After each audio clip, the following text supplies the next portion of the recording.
Le Christ ne vous sert à rien. C'est comme la circoncision. Et vous pratiquez des choses qui font partie de l'ancienne alliance. Le mot adventiste du 7e jour. Déjà, dans le mot adventiste du 7e jour, vous donnez deux informations totalement différentes. Adventiste qui vient du mot advent, la venue du Christ, et 7e jour qui parle d'un repos que vous croyez être le samedi. Donc rien à voir avec la venue de Jésus. Et le commun des mortels pourrait penser, s'ils étudient un peu, tiens, ils croient que le retour de Jésus se fera le samedi. Parlez-moi d'amour loin de ce monde. Cela ne m'étonne pas parce que les adventistes viennent d'un groupe de personnes qui à l'origine ont adhéré aux commentaires d'un prédicateur baptiste, William Miller, qui annonça que le 22 octobre 1844 serait le jour de la venue du Christ. La tendance à chercher quelqu'un qui va révéler quelque chose pour s'affirmer, pour se démarquer des personnes. On fait une religion par rapport au retour du Christ adventiste. Les protestants déjà jadis prêchaient le retour de Jésus pour des choses qui sont connues déjà.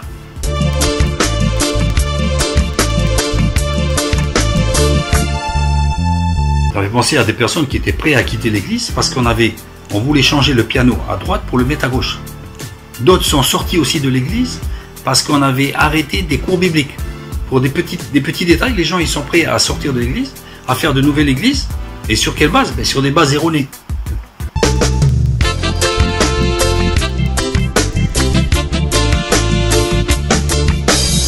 Dans les années 1800, il y a eu beaucoup de naissances de religions. Les Bahaïs, les Jéhovah, les Mormons, les Adventistes, tout ça, ils sont arrivés. Comme si à cette époque-là, il y avait un foisonnement d'idées là. Et pas essayer de chercher des conceptions fantasques pour dire qu'enfin, ça y est, on a trouvé la vérité. La vérité, elle est là depuis 2000 ans. Elle est marquée là dans la parole. Là. Si vous voulez vous démarquer, oui, mais faites des choses intelligentes. Pas des choses qui ne servent à rien. Résultat des courses, le Christ n'est pas venu le 22 octobre 1844 et ce fut la grande déception. Ils appellent le jour la grande déception. Tu es la vérité pour moi. Tu es la lumière dans le noir de Babylone. Qu'est-ce qui s'est passé? Donc, ce petit groupe adventiste adopta alors le sabbat du 7e jour et réinterpréta les événements de 1844 comme une sorte d'exercice pour essayer d'exorciser le traumatisme d'un échec spirituel et d'une humiliation publique. On va retrouver autre chose. Allez, c'est le 7e jour, tac. Et donc après, cette église devint finalement l'église adventiste du 7e jour qui fut formellement organisée qu'en 1863. Je vous passe l'origine de ce groupe religieux. Il y avait les Christadelphes là en 1844, après l'Église de Dieu en 1850, la conférence évangéliste américaine, l'Église de Dieu 7e jour, de la vente primitive, et après il y a il y en a beaucoup qui sont passés à la trappe, il y a au moins une quinzaine d'appellations. Et cette église du 7e jour, c'est celle-là qui est restée jusqu'à nos jours. Et les chiffres de 2015 font état d'à peu près 20 millions de personnes dans le monde. Donc le premier jour de la semaine, du temps de l'apôtre Paul, c'était le dimanche pour nous, nous étions réunis pour rompre le pain. Là, il est clairement mention de rompre le pain en tant que Sainte Seine, qu'on appelle aujourd'hui Sainte Seine. Pourquoi? Parce qu'on peut le voir aussi dans Actes 2:42, il persévérait dans l'enseignement des apôtres, dans la communion fraternelle et dans la fraction du pain. Rompre le pain, la fraction du pain. Là, ils disent pas, ils persévéraient tous les jours à manger de la nourriture, comme un repas qu'on fait tous les jours. Qu'est-ce que vous faites là? Vous faites la Sainte Seine tous les jours en mangeant là 3 fois par jour. Or, rompre le pain n'a pas été inventé par Jésus. Ce geste est accompli par les pères de famille à tous les repas religieux, les jours de sabbat et de fête, et tout particulièrement lors de la Pâque, où la galette de pain, sans levain, azim, a lieu au début du repas, dans le kiddush, après que le père ait prononcé la bénédiction. Il a pris un geste qui existait déjà dans la tradition juive, que Jésus a fait la nouveauté de dire que ceci est mon corps brisé. Il n'a pas fracturé le pain, aussi il a fracturé le rideau. Vous voulez rétablir des choses qui ont été détruites par Dieu. Regardez le très saint là. Le rideau de haut en bas a été fracturé Le lieu saint souillé, ils ont mis un porc dedans, etc. Le grand chamboulement. Ah, consternation. Pourquoi Dieu a laissé faire ça? Le lieu très saint. Il a voulu arrêter tout ça. Toutes choses sont devenues nouvelles. On pourrait très bien mettre, pour X raisons, mardi demain, le Seigneur ne verrait aucun inconvénient. Le principal, c'est d'avoir un jour de repos. On est mieux que ça, on a 2 jours de repos. Vous connaissez des adventistes, et vous en connaissez dans votre entourage vous-même, qui ont été frappés de cancer, frappés de maladies, de désolation, d'enfants qui sont devenus même délinquants alors que les parents ont respecté ce jour de repos. Moïse nous demandait de respecter ce jour de repos du temps de Moïse et pour les Hébreux. Maintenant, toutes choses sont devenues nouvelles. Les choses sont en Christ. C'est pour ça que je le dis à mes amis adventistes, le Christ ne vous sert à rien. Parce que vous vous plongez encore de vos regards dans l'Ancien Testament. Aujourd'hui, nous avons le Nouveau Testament. Nouveau, ça veut dire nouveau, je ne vais pas vous expliquer nouveau. Les choses sont différentes. La Bible va plus loin aussi dans ces choses-là en disant que le repos, le sabbat, est en Christ. Le repos est en Christ. Il n'est plus dans un jour particulier. Il est en Christ. Quand vous rentrez dans le Christ rentre en vous. Vous faites une communion. Vous êtes en repos perpétuel et c'est pas qu'un jour. C'est tous les jours.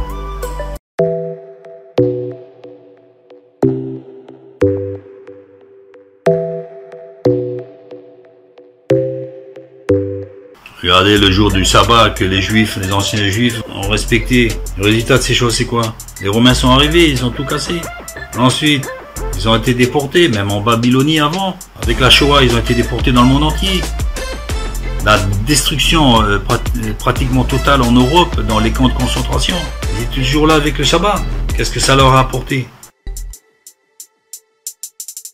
Ça n'a pas empêché cette grande désolation, mais cet exil pendant des siècles dans le monde entier.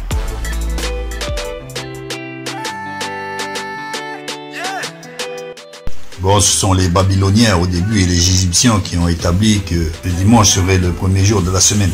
Le Sunday, le jour du soleil. Et lundi, c'est le Moon Day, jour de la lune. Et mardi, c'est le jour de Mars. Bon, mais pour nous, le dimanche est en France le 7e et dernier jour de la semaine civile. Je m'incline devant personne, y a devant Dieu que je me prosterne. La norme internationale ISO 8601 considère que le dimanche clôt la semaine et le code avec le chiffre 7. Pour les chrétiens, le dimanche est le jour de la résurrection du Christ. Il n'y avait pas de résurrection avant dans l'Ancien Testament. Donc le dimanche, c'est le jour de la résurrection. On va pas faire le premier jour de la semaine à travailler, le jour de la résurrection. Vous voyez, le Christ, il a tout chambré la cra.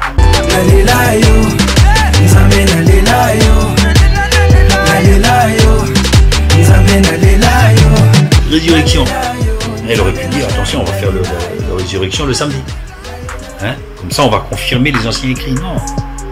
Le but du Christ, c'est de prendre les anciens écrits, là, et d'en faire autre chose. Il n'a pas annulé, il les a accomplis. Il dit, oui, mais c'est écrit, oui, c'est accompli. C'est accompli, c'est fini, c'est autre chose. De même, la fraction du pain. Hein? Lui, il en a fait la fraction de son corps. Un signe de sa crucifixion, de sa mort à venir. Alléluia, que son nom soit béni. T'es ma vie et mon sunshine. Je suis fait à ton image. Love, amour, respect. Donc on peut voir que même les normes aujourd'hui actuelles, internationales, de ISO 8601, viennent justement de ces traditions chrétiennes et qui ont perduré au fil des siècles. Et ces traditions chrétiennes viennent justement de la Bible, de ce Nouveau Testament, par la puissance phénoménale du Christ, que la mort ne pouvait pas retenir. Ensuite, il y a le feu du ciel qui est arrivé le jour de la Pentecôte. Tout ça, c'est le dimanche. Les premiers chrétiens se réunissaient déjà le dimanche pour célébrer le culte et les partages de la scène. Ils rompaient le pain. Le Christ, quand il est arrivé, il n'a pas fait les choses à moitié. Il s'est promené le jour de sabbat pour manger des épis de blé. Il a guéri le jour de sabbat les personnes. Alors, il pratiquait le jour du sabbat, si vous voulez, pour faire voir qu'il est bien dans le siècle où il était. Mais en même temps, il enfreignait les lois pour leur faire voir que le Christ, fils de l'homme, est maître du sabbat. Le lundi est devenu, donc aujourd'hui, le premier jour de la semaine. Aujourd'hui, regardez, nous sommes en 2019, de par la puissance du Christ. Personne qui a même marqué le temps. 2019, après Jésus-Christ. Ainsi, aujourd'hui, chez les Juifs, actuellement, on est en 5780. Et cette année a commencé la veille du soir du 30 septembre 2019.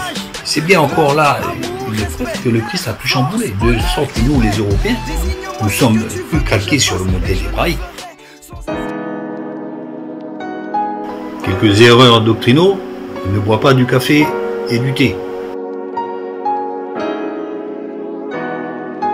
Le café est un bienfait du Seigneur. Il n'est nulle intention dans l'Esprit de Dieu de nous en priver. Et ces choses viennent là d'un esprit embrouillé humain. Je sais que comme mon personne, c'est pour agir en ce qui me concerne. En ce qui me concerne, t'as bien plus qu'un plan. Manger entre les repas abîme l'estomac. Non, sans blague.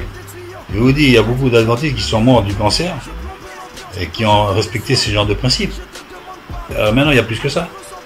Vous allez regarder dans toutes les boîtes de conserve, dans tout ce que vous mangez, pratiquement tout est pollué. Si vous cherchez des aliments purs, franchement, ne mangez rien.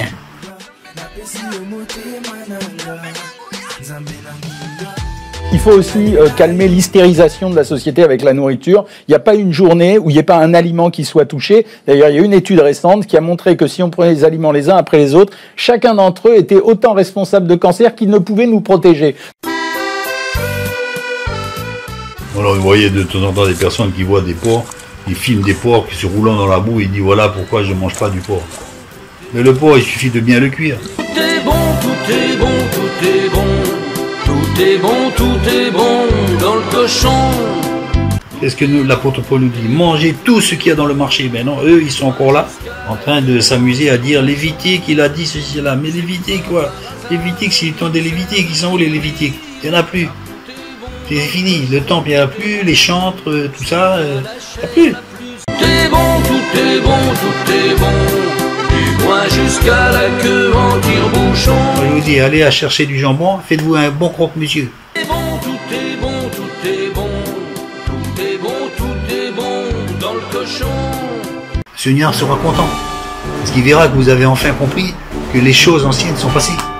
C'est pour ça que je dis à beaucoup d'adventistes, le Christ ne vous sert à rien. Ça fait un moment qu'on explique que pour faire des plats de substitution, notamment pour les véganes, qui sont devenus un marché pour l'industrie alimentaire, Et qui sont de plus en plus nombreux en plus. qui sont de plus en plus nombreux, vous êtes obligé, par exemple, pour agglomérer une viande, elle est serrée, je veux dire, elle se tient toute seule, vous êtes obligé, pour agglomérer le produit, d'utiliser des graisses qui en général sont saturées ou même hydrogénées, de telle façon à ce que les molécules se scotchent entre elles. Ah oui, autrement ça se délite en fait. Donc, C'est ça. pour donner du goût, vous êtes obligé de rajouter des conservateurs ou des additifs ou des arômes. Pour agglomérer, vous mettez des graisses pourries. Ensuite, pour avoir des taux de protéines Ça normales, va. mais non, mais c'est la réalité. Pour avoir des taux de protéines normaux, vous êtes obligé de rajouter de la protéine de pois, de la protéine de soja, etc. Vous avez un produit, alors que la philosophie végane, c'est une philosophie plutôt naturaliste. Vous avez un produit qui est complètement transformé, archi pourri, et qui en général vaut plus cher. Et vous retournez au principe rudimentaire. Ces choses-là étaient l'ombre des choses à venir. Les valeurs caloriques de certaines galettes de soja sont à 260 calories les 100 grammes quand vous comparez à des produits qu'ils veulent imiter comme la viande qui est entre 110 et 180 calories. Ah oui. Donc, oui. C'est-à-dire qu'il y a plus de calories dans Oui, les bien substituts sûr, de viande que dans la mais viande. Bien sûr, mais bien sûr. Et ça, c'est vraiment, ça veut dire prendre en otage une population et pour industrialiser le mode de vie vegan qui en fait est un mode de vie naturaliste. Donc c'est vraiment toute la bouffonnerie actuelle de l'alimentation. Ils sont venus pour montrer aussi que l'homme n'était pas capable de les appliquer. On peut dire, par exemple, pour une consommation de 200 grammes de viande transformée à peu près chaque jour, et ça va doubler le risque de cancer colorectal. Bah, autant vous le dire tout de suite, pendant ce reportage de Dr Jean-Michel Cohen, levez les yeux au ciel. Là, il n'y a pas de scoop, hein, honnêtement. Quand on dit manger 200 grammes de viande par jour est dangereux ou de charcuterie, on sait, c'est vraiment avéré depuis très longtemps désormais. Dire 200 grammes par jour, il y a quasiment personne en France qui fait ça, puisque la moyenne de consommation en France, c'est 56 grammes par jour et par personne. Ah oui, déjà, d'accord, donc là on est 4 fois quasiment oui, au-dessus de la donc, consommation moyenne. Il se mouille pas trop, le gars. Alors vous avez des choses comme prendre un bain est une bonne chose. Ah, sans blague. L'intelligence que Dieu nous donne vient aussi de l'esprit, sans passer par la Bible. Et arrive non pas aux mêmes conclusions, mais à une meilleure conclusion. Parce que les choses anciennes sont passées. Et les choses nouvelles sont là aujourd'hui. Qui viennent non seulement du Nouveau Testament, mais aussi de l'esprit que Dieu met sur chacun des êtres humains et qui fait que nous arrivons à une société de confort et de bien-être. Pompi, pompi, pompi, je fais des mélodies avec. Pompi, pompi, pompi, je fais des mélodies avec. Tout d'abord, permets-moi de me présenter. Je m'appelle Sarah et je suis étudiante dans l'Indiana, aux États-Unis. J'adore faire du sport et écrire des articles durant mon temps libre. Comme je l'ai dit, j'ai décidé d'arrêter de manger de la viande et de raconter en détail mon aventure. Père et pitié. Mata, mata, mata, mata, mata, mata, la tombolier. Maintenant, laisse-moi te parler des changements que j'ai remarqués sur mon corps. Est-ce que mes niveaux d'énergie ont augmenté? Pour être honnête, pas du tout. J'ai toujours entendu les autres coureurs dire que la viande affectait leur performance et provoquait une sensation d'inconfort dans leur estomac. Mais quand j'ai arrêté de manger de la viande, mon rythme cardiaque a augmenté et mon rythme de course, lui, a ralenti. Si avant l'expérience, je pouvais facilement courir un marathon de 20 km, désormais je me sentais maintenant mal et je pouvais à peine terminer la course. La viande est particulièrement riche en protéines, indispensable. Elle contient 18 grammes de protéines pour 100 grammes de viande. Indispensable à une bonne densité osseuse et musculaire, outre les acides aminés essentiels nécessaires au renouvellement cellulaire et que le corps ne sait pas synthétiser tout seul. Quand je passais la ligne d'arrivée, mon corps battait à plus de 200 battements par minute. J'ai commencé à ressentir des essoufflements et des étourdissements. J'ai raté certaines compétitions et j'ai même été désinscrite d'un marathon à cause de mon pauvre état de santé. Et c'est définitivement pas quelque chose que tu peux considérer comme une sensation de légèreté. Un régime composé de végétaux et de légumineuses peut, en théorie, apporter les mêmes bienfaits, mais à condition de posséder des connaissances nutritionnelles suffisamment solides pour correctement les associer. La viande est une source appréciable de vitamine B, des minéraux, du fer et du zinc. L'esprit vif, en revanche, c'est autre chose. Là, oui, les résultats ont été problématiques. J'étais toujours prise de vertige et presque toujours dans une sorte de brouillard mental.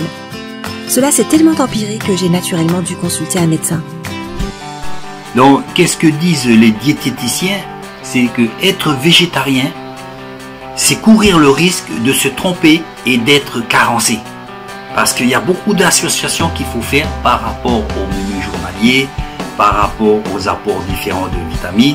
Il vous faudrait un budget vraiment conséquent. Et quand vous avez femme, enfant, la voiture à payer, le loyer, j'en passe, le plus simple, prenez un morceau de parbac chez le boucher, vous le faites griller des deux côtés, salé poivré.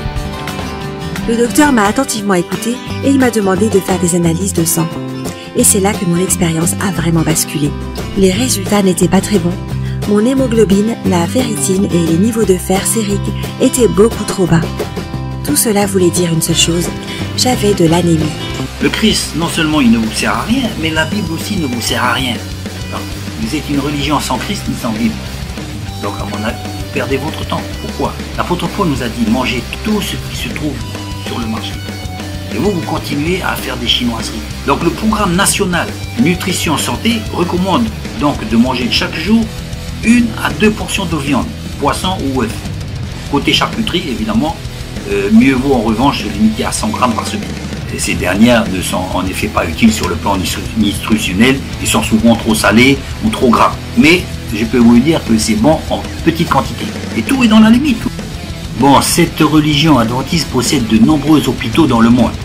Ça ne m'étonne pas, hein, parce qu'en préconisant une telle alimentation, ils auront beaucoup de travail. Hein.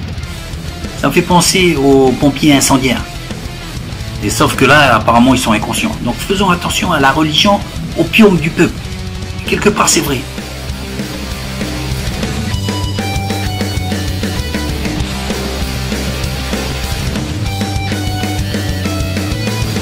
Mon docteur a dit que seuls des comprimés pouvaient rétablir mes niveaux de fer et c'est ainsi que mon alimentation a totalement changé. Elle était désormais composée d'un repas contenant de la viande et de 2 comprimés de fer. Je suis donc revenue à mon point de départ. Sauf que cette fois, je ne mange pas de la viande parce que c'est la norme autour de moi, mais parce que ma santé en dépend. Alors, comme je l'ai dit, il y a eu des bons côtés et des mauvais côtés. Les avantages sont que mon corps a arrêté de sentir mauvais. Je sais, cela peut sembler bizarre, mais c'est vrai, et c'est tellement pratique, plus besoin de déodorant. Je ne vois qu'une interdiction à vous recommander. C'est le sang. Un verset qui se confirme au présent, C'est un verset qui peut être dans l'Ancien Testament et qui se retrouve dans le Nouveau Testament.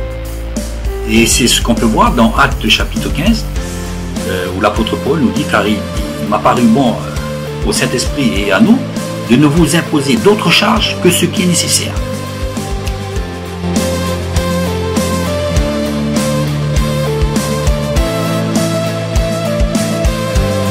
Le problème des religions, c'est qu'ils donnent des charges aux personnes. Bon, les personnes qui sont contentes d'être à genoux, comme dit la chanson, ils sont contents d'être à genoux. Ils ont on dirait que les chiens leur disent, ah, tu vois Seigneur, je suis dans le droit chemin parce que j'ai des chaînes. Mais c'est des chaînes que le Seigneur ne veut pas. C'est des chaînes que vous vous foutez vous-même. Puis de tout d'abord, ce mode de vie n'est pas bon marché, du moins dans ma ville. Ici, le poisson coûte plus cher que la viande. Un plat délicieux et sain de poisson peut donc être onéreux. Bien sûr, nous ne pouvons pas ignorer les problèmes de santé. Cette alimentation m'a tout de même conduite chez le médecin. Alors, il continue, beaucoup de gens ont des maladies imaginaires. Hein. Là, il le disait avant les fourberies de Scapin. Vous allez qu'à lire les fourberies de Scapin, des maladies imaginaires. Mais ça, on ne peut pas le dire à la place des autres. Et moi, je pense que la maladie imaginaire, c'est la maladie qu'ont beaucoup d'adventistes. C'est une maladie imaginaire. Parce qu'ils s'imaginent qu'observer des rites et des traditions de l'Ancien Testament qui a disparu pourrait les rapprocher de Dieu ou pourrait faire qu'ils soient plaisants devant Dieu. Ou qu'ils pourraient plaire à Dieu. Et non.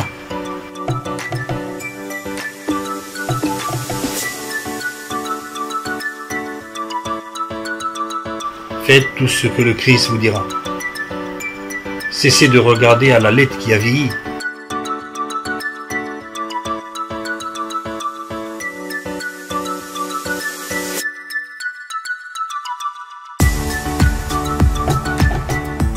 Alors, encore une autre de leur théorie, c'est que les médicaments ils tuent plus de gens.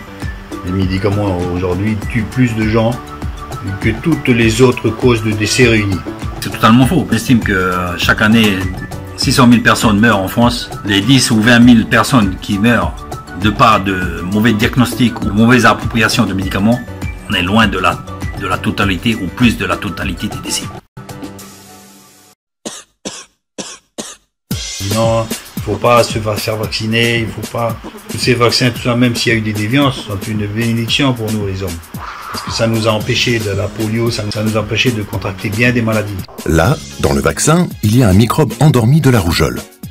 Il n'est plus dangereux. Mais le corps va croire que c'est un microbe dangereux et va fabriquer des anticorps. Les anticorps servent à se défendre.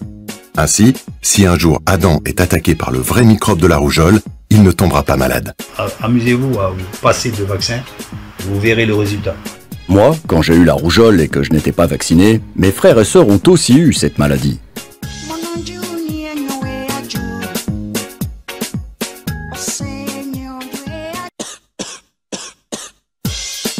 Oui, la vaccination permet déjà de se protéger soi-même contre les maladies. Et comme on ne tombe pas malade, on ne transmet pas la maladie aux autres.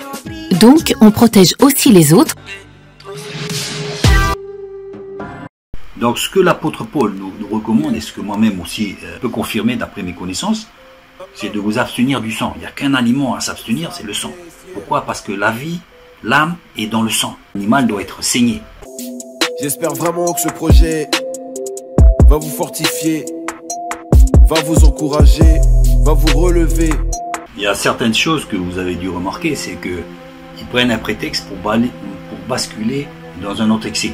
Ils ont vu des animaux se faire maltraiter, ce qui est mauvais. Il faut réguler ces choses-là et encadrer la pratique de l'abattage. Et donc ça leur sert de prétexte pour ne pas manger de viande. Déjà, ça n'a aucun rapport. Et comme je vous l'ai dit, la viande est bonne pour la santé. Les médecins aussi le disent, sous risque de carence. Donc, il faut être équilibré, non seulement dans l'alimentation, de manger de tout, pas trop de viande, mais il faut en manger. Et il faut être aussi équilibré au niveau psychique et spirituel et pas prendre des prétextes d'un abus pour se priver d'un aliment. Je prie vraiment que ce projet permette que votre foi en Dieu augmente et que vous ayez plus confiance en vous-même. Aucun iota ne disparaîtra jusqu'à ce que tous les iotas s'accomplissent.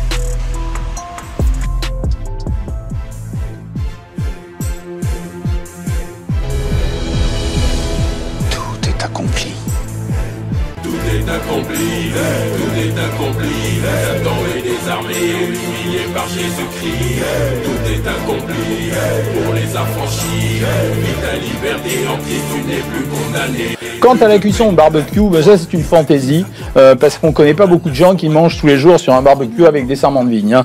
Merci d'avoir regardé la vidéo. Ce que je peux vous dire, c'est bonne santé. Bonne santé dans l'équilibre et dans l'alimentation variée. Prenez soin de vous et si vous êtes à table, bon appétit.